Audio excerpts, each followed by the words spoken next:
this new Union ship only has 2 cannons on it in comparison to the 10 that the Merrimack has. Why would they only put 2 on it and think it would be better?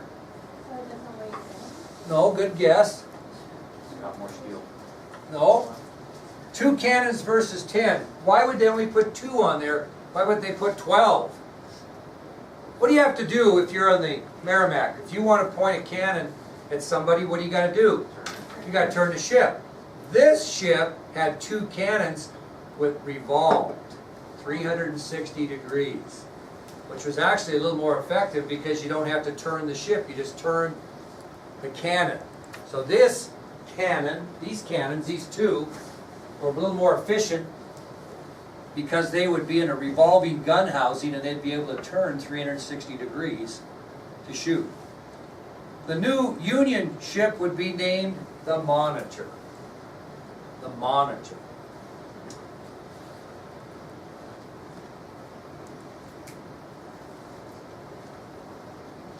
So Dylan, what happens on March 9th of 1862 at Hampton Roads, Virginia? They fight. Yep, they have a battle together. On March 9th, 1862, the Monitor and the Merrimack meet outside Hampton Roads, Virginia in the first naval battle of the Civil War. March 9th, 1862, the Monitor and Merrimack meet outside Hampton Roads, Virginia in a naval battle, the first of the Civil War. And these 2 ships hammered each other, hull to hull. They're fighting at such close range they ran each other 5 times during the battle. And after 4.5 hours of this, in which no damage was really created to either vessel, what did they do? Left, departed with no winner. Be like 2 football players getting in a fist fight, fully equipped. You know, by the end of it, you know, if you got your hands patted, your face, you got your helmet on, and you fought for a few hours, probably not a lot of damage would be done with the protection you have. And it was kind of the same thing with these ships. They fought for 4.5 hours, ramming each other 5 times, both full of iron. And finally, after 4.5 hours, the Merrimack kind of drew off, and neither ship claimed victory. So that was about it. That was about that. But you got to hear about the Monitor and the Merrimack. Okay, well, let's move to the Civil War in the Western Theater then. And the Western Theater is going to be fought around the what? Mississippi River. Okay. Now, if control is one of the Mississippi River, Jordy, I'm going to pick on you because you're right by the map. What states are going to be separated? What states are going to be separated from the Union? In other words, what states west of the Mississippi are going to be cut off from the rest of the Confederacy?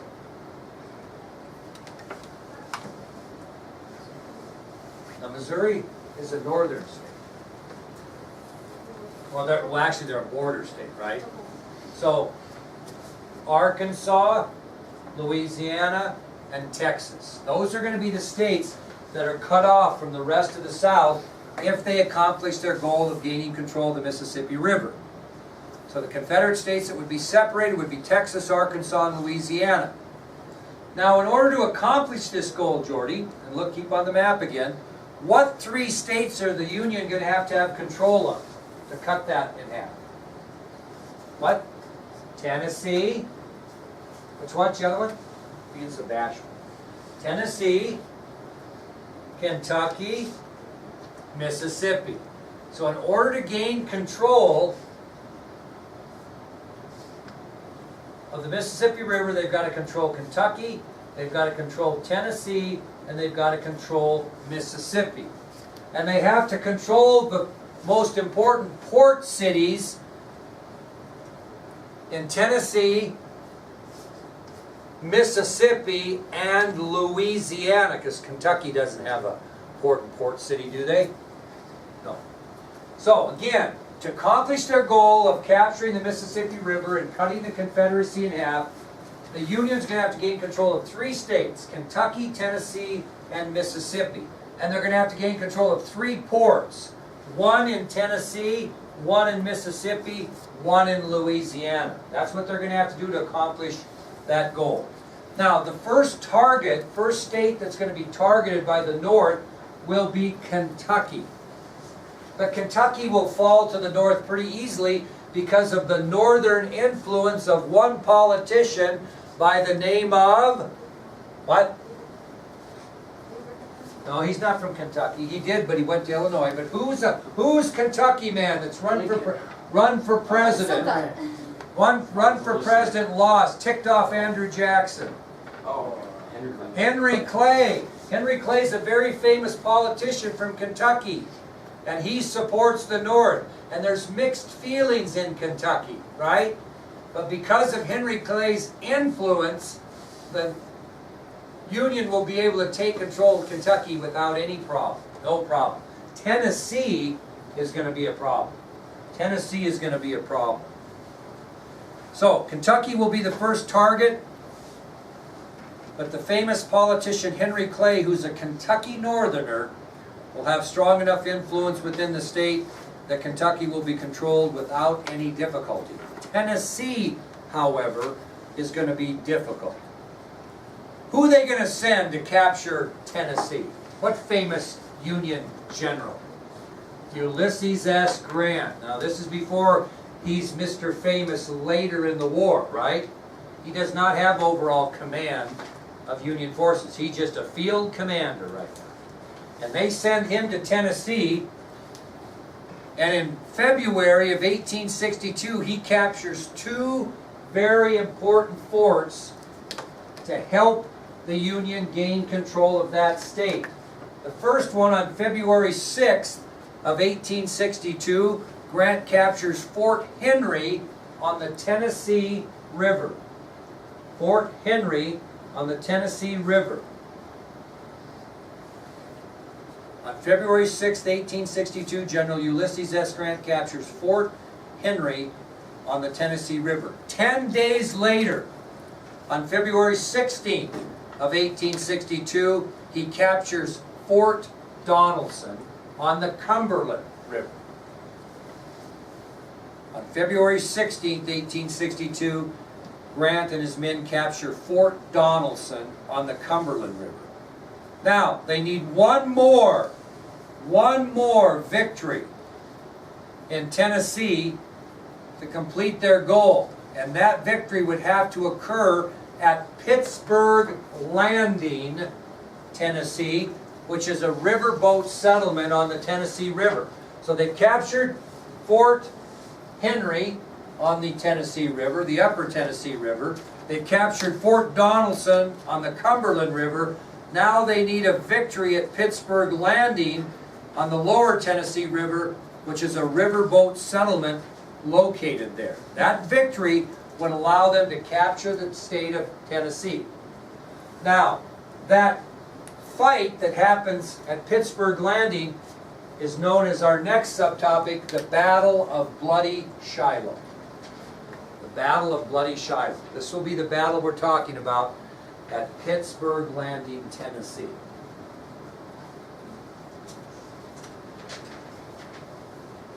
And we're at April 6th, 1862. And Grant and his Union soldiers are resting at Pittsburgh Landing at a place called Shiloh Chapel, which is what? What is Shiloh Chapel? Church. So on April 6th of 1862, Union General Grant and his troops are resting at Pittsburgh Landing, Tennessee, at a place called Shiloh Chapel. Confederate General Albert Johnston and his Confederate troops are approximately 24 miles from Pittsburgh Landing, planning a surprise attack upon Grant and his soldiers at Shiloh Chapel. So Confederate General Albert Johnston and his troops are stationed approximately 24 miles from Pittsburgh Landing, planning a surprise attack against Grant and his soldiers at Shiloh Chapel. Well, Johnston stages this surprise attack. And after fighting furiously for 6 hours against the Union, the South prevails the first day. So Johnston attacks Grant's forces at Shiloh Chapel in a surprise move. The two sides fight furiously for 6 hours, and the South wins the first day. Why is there a second day, population? Why is there a second day at Shiloh? Because what does Grant get?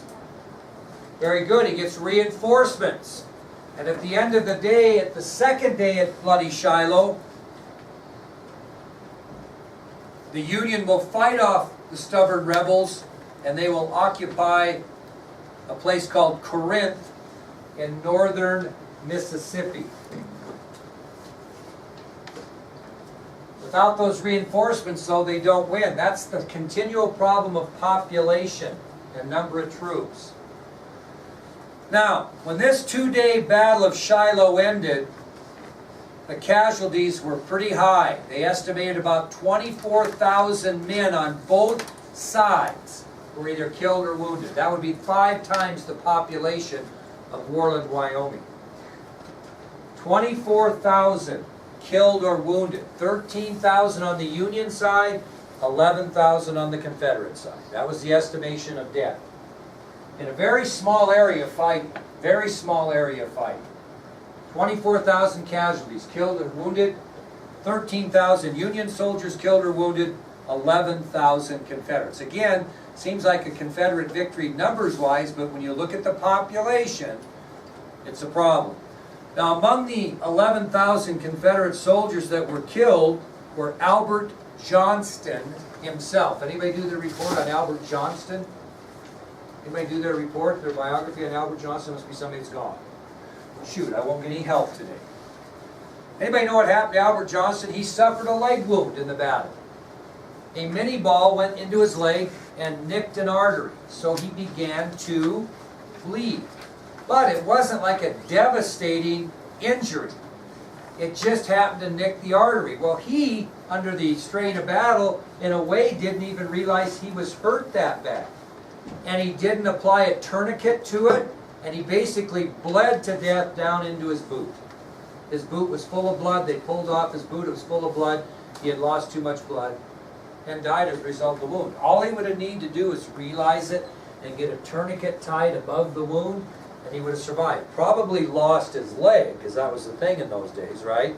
But he would have probably lived, but he did not. Okay, he was killed. One of the more famous survivors of the Battle of Shiloh was Johnny Clem. Anybody do the report on Johnny Clem in here? Must be somebody gone. He was a drummer boy serving with the Michigan Infantry, was on the Union side. Guess how old he was?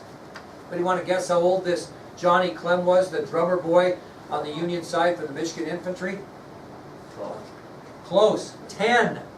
10 years old. Any got any brothers or sisters that are 10? Well, can you imagine the person's in the Battle of Shiloh and your job's to be the drummer boy in that bloody battle? Well, what happens is Johnny Clem is doing his thing. All of a sudden, a rebel sharpshooter kills the man next to him, and he falls at Johnny Clem's feet. And Johnny Clem sees soldiers coming. He 10-year-old picks up his fallen comrade's rifle, points it at a Confederate colonel, and kills the Confederate officer in one shot, and goes on to survive the Battle of Shiloh. So, during the Battle of Shiloh, a Union soldier dropped right at Johnny's feet, having been shot by a rebel sharpshooter. 10-year-old Johnny Clem picked up the dead man's rifle and drew a bead on a Confederate colonel, killing the officer with one shot. He ends up escaping and surviving the battle, and was later named Johnny Shiloh for his bravery. Later named Johnny Shiloh for his bravery. That's something. 10 years old. What do you think ever became of Johnny Clem? He survived the Battle of Shiloh. Did he survive the Civil War? Anybody want to guess? What do you think? He did. And you know how many more years he stayed in the army after the Battle of Shiloh? 55. He stayed in the army for 55 years, retiring at the age of 65. So Johnny Clem, who survived the Battle of Shiloh, remained in the army after the Civil War and retired at the age of 65 with the rank of major. Can you imagine that? Serving 55 years in the military? He lived 72 years after the Battle of Shiloh, which means he died at what age? 82. He died at 82. He lived 72 years after the Battle of Shiloh. You know where he's buried? Anybody know where he's buried? I'm going to show you Johnny Clem's gravesite if you choose to take the trip with me next year. So where's he buried? Arlington National Cemetery. Yep. He's buried pretty close to the Arlington House, which was Robert E. Lee's home. Johnny Clem is buried in Arlington National Cemetery. You know what's inscribed on his tombstone other than, you know, Johnny Clem and the day he was born, the day he died? On the back of it, it says, quote, "Here lies the drummer boy of Shiloh." Right in his gravesite. It's pretty cool. Pretty cool. Here lies the drummer boy of Shiloh. Well, let me tell you how bloody this Battle of Shiloh was. First of all, a lot of people lost their lives, right? In a small area. And this is what Grant was later quoted as saying. Don't write it down, but just listen to what he says and picture it in your mind. This is what Grant said about the aftermath of the Battle of Shiloh. He said, quote, "After the battle, it would have been possible to walk in any direction, stepping on dead bodies without a foot touching the ground." That's how many people were killed in such a small area. After the battle, it would have been possible to walk in any direction, stepping on dead bodies without a foot touching the ground. Now, after this very bloody battle in which 13,000 Union soldiers were killed, President Lincoln started getting some heat. What was he getting heat about? You want to guess? Who was getting criticized? They were telling Lincoln. What was he getting heat from? Parents. What? Parents. Parents? Is that what you said? Yeah. Well, see, that's close. We're thinking sports now. Yeah. He was getting complaints from people upset, you're right, that Grant's death count was so high after these battles. My God, this guy, every time he fights, he loses all thousands of Union soldiers. And despite people's complaining, Lincoln backed Grant, stating, "I cannot spare this man, he fights." I cannot spare this man, he fights. If your goal is to win, take some sacrifice. Kind of reminds me of sports. Everybody wants to win, but oh, you have to sacrifice too much, somebody gets upset and complains, right? Well, that's what Lincoln was getting, a little heat on Grant because of the number of soldiers he was having killed in battle. But he said, you know what? I cannot spare this man, he fights.